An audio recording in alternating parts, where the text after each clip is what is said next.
And this is the Mercedes-Benz Rangers postgame show. 3.5 seconds could have been an agonizing storyline. Instead, it became a footnote. An exhale felt from Western New York as the Rangers score in the final 30 seconds of overtime, and they beat the Sabres 3-2. Is your final. Hi, everyone. Welcome to the Delta MSG Studios. John Giannone, Steve Valiquette. How about these numbers? Shots on goal, 47-23. Shot attempts, 82-36. And it took a last-minute 2-on-1 in the 65th minute for the Rangers to win it. Teddy KGB is smiling somewhere. I'll tell you what would have been nerve-wracking had the Philadelphia Flyers not played as poorly as they did last night in Buffalo, winning that game. Can you imagine going into that overtime period if it's a 19-game winless streak for the Sabres?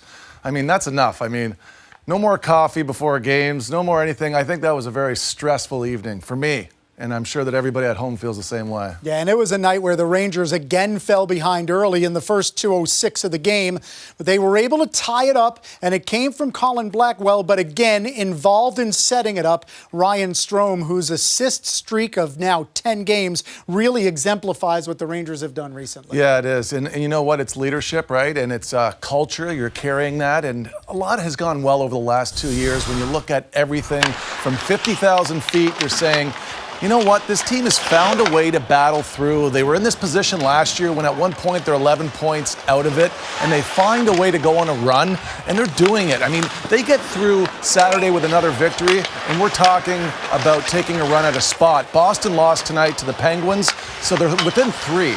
I'm looking at the big picture here, and overall, the Rangers really did take it to the Buffalo Sabres in this game.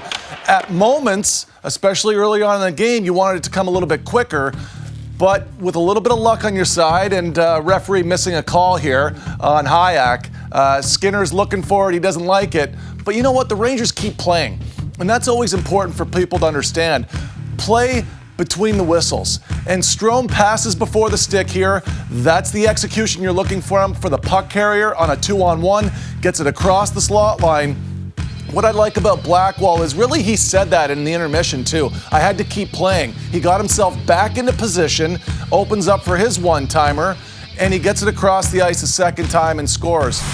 And you know what? That's the way it is, right, Johnny? Absolutely. So Blackwell from Panarin and Strome. So now Ryan Strome extends his point streak to a career-high 11, his assist streak to a career-high 10. This is amazing. That ties the record for the Rangers for the longest assist streak by a forward since Rod Gilbert did it before Neil Armstrong took his walk on the Sea of Tranquility back in 1969. A pretty amazing accomplishment when you think about how long ago that was. Only Brian Leetch has a longer assist streak. It's 15 games. So that tied the game at 1, set it up for a third period where, again, the Rangers were dominating in shots on goal, in possession time, in play inside the Sabre zone, but it was tied in the third until Philip Hedl, who had the huge important goal on Tuesday against Washington, scored to give the Rangers the lead. Yeah, I like the mindset too, right? I mean, he's a skilled guy, and maybe there's a little something missing off his shot coming back from his broken hand that's probably not all the way healed, but it's not stopping him from getting to the net. And everybody has the ability to follow up a play when it gets to the net. Great keep in here from Miller. He had a really nice dynamic game. He was in on a lot, missed an opportunity in overtime, but he had a nice night. Hedl, though, stay on the puck. Stay on the puck. You preach that to these guys, and they were hounding it pretty good.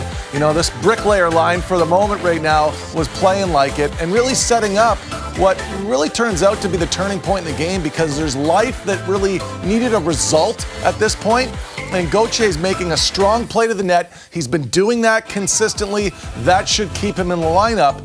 But I just like the way the Rangers have everybody in the picture. They follow through, they follow up, and we're able to get a big goal there, especially at that point. They needed that result. You can't just go too long without being able to get a goal at that point. Yeah, so that came at 6:17 of the third period. Rangers had the lead. They then had 2 power plays, didn't score on them. Take you all the way down to the last half minute. Chris Kreider shot toward an empty net. Didn't score on that, and with 3.5 seconds left, Tage Thompson did. That tied the game and set up an overtime that, as Joe Micheletti said on the broadcast, really didn't have a whole lot of offense to it until the Rangers found themselves in a 2-on-1 with Artemi Panarin and Mika Zibanejad, and at that point it was just like, who's going to score, which one of the two. You know, and I think overtimes are starting to get pretty coached too. I mean, there's not a lot of risk, there's not a lot of chance, and there's not a lot of shots unless it's a real open look. It's a high danger chance. You don't see anybody just whistling it past the goaltender from distance, and you're really looking for something like this. You're looking for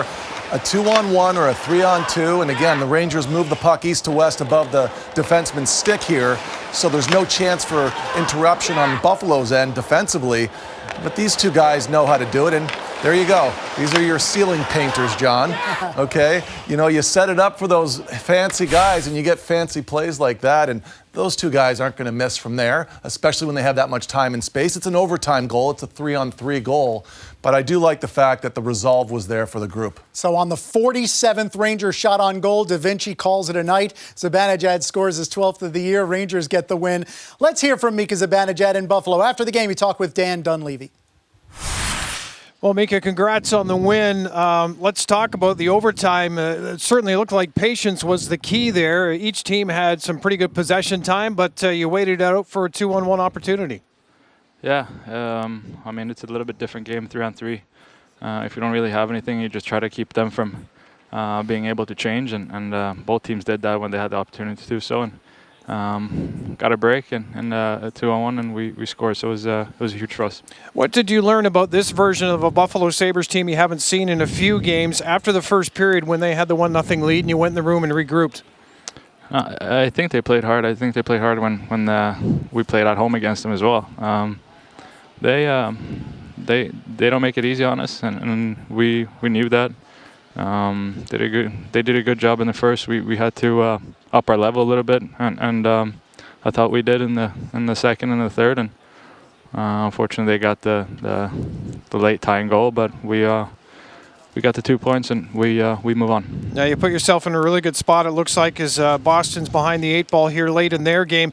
What did you do when you say you turned it up in that second period, or at least I don't know if you really changed your game at all, but what did you do specifically in that second to dominate so much and really try to take the game back? I thought we did a better job skating, working for each other. I thought they kind of outworked us in the first, and we knew it was going to be a tough game. We talked about it before. It was going to be about how hard we work and how bad we want this. I thought we did that better in the second and the third, and come away with 2 points today. Well, congrats on the win, and we'll see you again on Saturday night. Thank you.